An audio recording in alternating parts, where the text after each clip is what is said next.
Salut! Alors j'espère que tu vas bien. Dans les prochaines 8 semaines, on va parler de nourriture.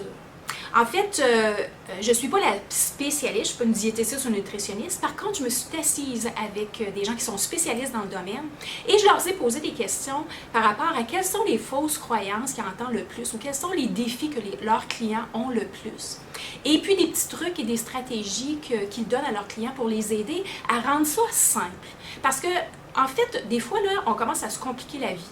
Hein, puis on entend plein de choses, dont la première fausse croyance qu'on entend souvent, c'est d'éliminer les 3 P, puis c'est que le gras fait grossir. Hein? On entend ça, puis on s'est fait dire ça, puis c'est la raison pour laquelle, en fait, les industries qui ont développé des produits légers, parce que c'était le gras qui faisait grossir.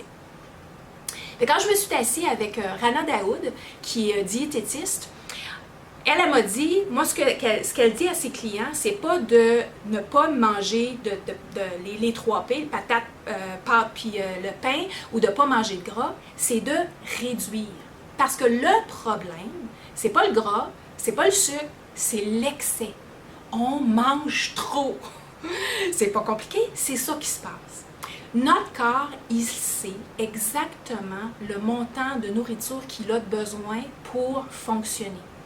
De la même façon que quand on va mettre de l'essence dans notre auto, elle nous donne un indicateur de est à combien, elle a besoin combien d'essence. Et puis on sait très bien que quand ça fait un bruit quelconque ou quand ça commence à déborder, on dit OK, elle en a assez. La problématique avec notre corps, c'est que quand on est né, on savait exactement quand est-ce qu'on avait faim, quand est-ce que c'était le temps de manger, puis quand est-ce que c'était le temps d'arrêter. Hein? Un enfant va pleurer quand il a faim, puis il va arrêter de pleurer ou va se mettre à endormir quand il est rassasié.